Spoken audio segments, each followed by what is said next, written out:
transform the country's ailing economy.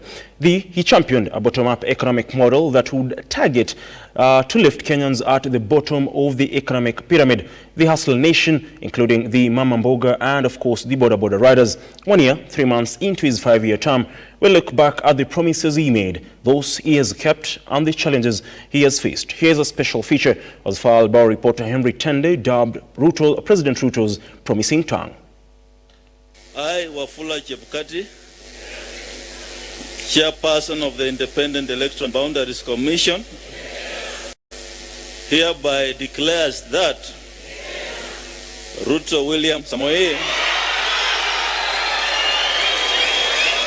when he was declared the winner of the August 9th election by the Independent Electoral and Boundaries Commission IEBC. That marked the beginning of a new leadership in the country, President William Ruto taking over the mantle of leadership from his predecessor Uhuru Kenyatta. This after the Supreme Court struck out a petition filed by the opposition challenging his victory. It is our finding that the declared president-elect attained 50% plus 1 of all the votes cast in accordance with Article 184 of the Constitution. Having served as Deputy President for 10 years, President Ruto, with the inside knowledge of how the government of the day works, mounted a powerful campaign with an equally powerful campaign from Azimio. In the campaigns, his now formed Kenya Kwanza team made several promises to Kenyans. Key among them was to address economic hardships that majority of Kenyans were enduring under his predecessor. This, he said, he would achieve through his famous bottom-up approach as he launched his manifesto at Kasarani. Our intervention is threefold. Number one, we want to create business infrastructure for these people. There must be markets, there must be spaces, there must be areas where business can be done legitimately and decriminalize people's enterprises. Number two, there must be legislation to protect everybody's business. It's time that we move into the digital space. That's where the whole world is going anyway. Most of our services are now on a digital platform. The packaging of his manifesto was fundamental to his victory. President Ruto sold the hustler mantra. At the time, many Kenyans needed hope of a better future, considering prices of basic commodities had soared to unprecedented heights. The hard economic environment exacerbated even further by the COVID-19 pandemic that shook the entire world, leaving many nations in economic shock. The hustler mantra was therefore an intelligent move by the Kenya Kwanza team and augured well with Kenyans who entrusted President Ruto with the country's leadership. Tumekubaliana kama Kenya Kwanza ya kwamba kazi yetu ya kwanza ni kupunguza gharama ya maisha. Kwa kupunguza gharama ya mbolea, tulete ile mbolea inauzwa saa hii 7,000 mpaka shilingi 2,000. We are now 1 year, 3 months into his regime. Today we ask, what has President William Ruto achieved so far and what has been amiss? First, we look at his flagship campaign promise, the Hustler Fund. 3 months into office, President Ruto, true to his pre-election promise, launched the Hustler Fund program, setting aside 50 billion for the project that promised to advance affordable loans to low-income Kenyans. This is a fund that will transform the bottom of our pyramid. 10 million Kenyans, as you stated here, Your Excellency, have been locked out because of punitive and predatory lending. In the Hustler Fund, nobody will be excluded. There will be no exclusions. Everybody will be given a chance. And I want to ask, those of you who will be given a second chance, please do not abuse that second chance. Use it well. It will work for you. It will work for your future. It will work for your business. It will work for your family. As we speak, 1 year on since the launch, the program is up and running and has matured to attain self-sustaining status. The good news, the good people of Kenya, is that to roll out this program, and today this program is self-sustaining. Those who are borrowing are the same as those who are repaying. So this product is sustaining itself. With only 12 billion shillings, we have this product up and running, servicing itself and making sure that Kenyans have access to credit. We are going to write a book about this product one day. The program has benefited millions of Kenyans seeking individual loans and microfinance institutions and chamas exploring the option of improving their businesses. Zaidi ya Wakenya 45% wamekopa pesa ya Hustler Fund. It is the most preferred fund currently in the country across all the borrowings. Wakenya milioni 19 wamechukua pesa ya Hustler Fund. Wakenya milioni 7.7 are active members. Wanalipa wakikopa. Wanalipa wakikopa. Watu milioni 7.7. Explain to me, where would these 7.7 million Kenyans be if we didn't have the Hustler Fund? Despite President Ruto talking up the Hustler Fund and singling it out for praise, Kenyans from all walks of life who are beneficiaries of the project feel the fund could do more if the limits of loans advanced are improved. Kwa hii serikali nimeona mambo mingi na nimefurahishwa sana na zile mikakati wanajaribu kuziweka, haswa kwa Hustler Fund, kwa njia ya kujaribu kuinua vijana kama sisi. I thought tunapatiwa kitu kama 10,000 ama 20,000, something that you can even start a small business. What I can say to them is they should give us more opportunities than the funds. Like they give us the job opportunities, not the funds, because the funds at the end of the day you have to pay back to them. But with the job opportunities better because everyone does grow. From the Hustler program in comes the housing program. President Ruto is hell-bent on succeeding with this program. The program, he says, will ensure the Mbogas and the Bodabodas can own decent, dignified and affordable houses.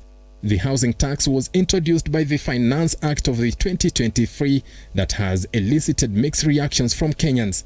The housing levy, as it is now known, has since been declared unconstitutional by the High Court. Without a framework embedded in legislation, how would members of the public know who are the beneficiaries of the housing levy?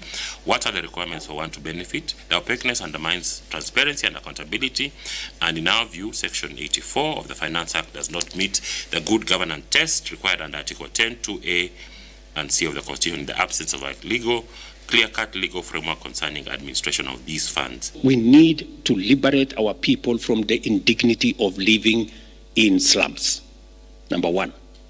Number two, we need to get Kenyans to own a home. And for them to do that, we have to have social housing, we have to have affordable housing. Despite the ruling, President Ruto remains defiant the housing program will be implemented, as it is one of the key agendas of Kenya Kwanza Manifesto.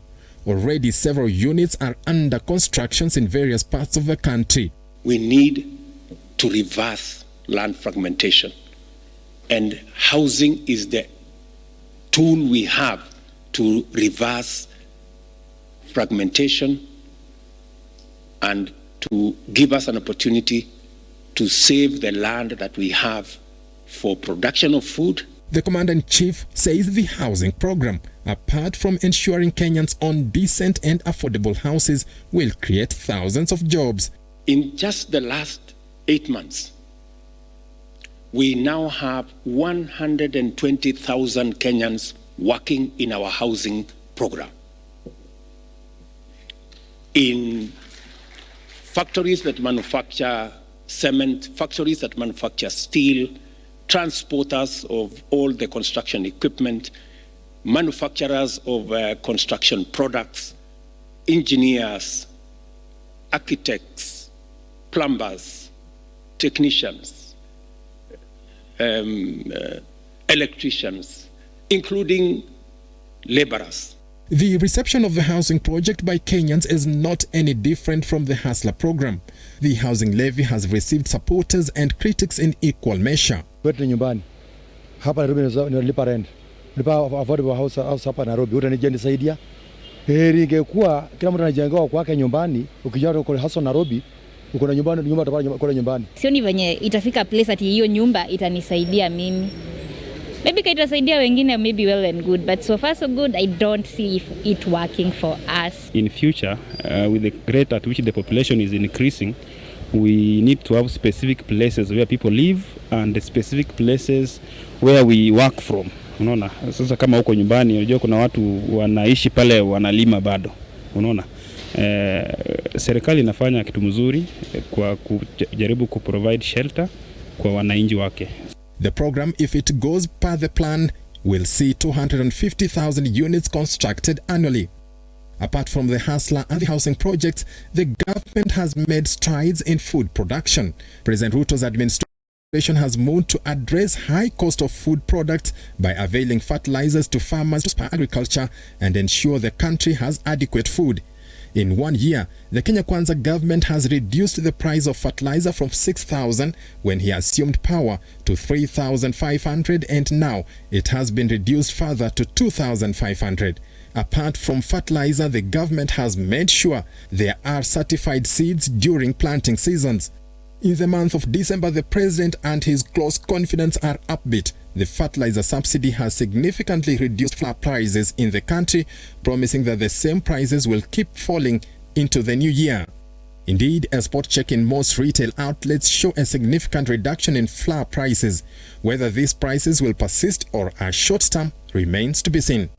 Critics of President Ruto are adamant despite the ongoing projects, the government has not done much to address the high cost of living. Many argue even as the government addresses food security and access to financial credits, the gains of the programs are negated by high taxes his government has imposed on Kenyans.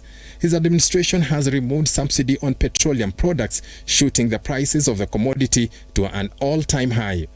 Talk of the Finance Act that has elicited mixed reactions from Kenyans. The government has introduced new taxes with this act, and salaried Kenyans are facing a reduced purchasing power as their pay slips continue to shrink. Startup businesses are complaining of unreasonable license fees as both the national government and the county government seek to raise revenue. A great nation. I am very confident about Kenya, and I'm very confident about the future. And I promise you that Kenya is going to change. This, our country. Take it from me. 10 years from today, people will come to Kenya and they will not recognize. Year 3 months into his 5-year term, he has now read his first budget and he is molding the direction of the country in his own aspirations. Next year will give a clear picture of the direction he is taking the country. Henry Tende, Look Up TV. Thank you very much, Henry Tende, for that particular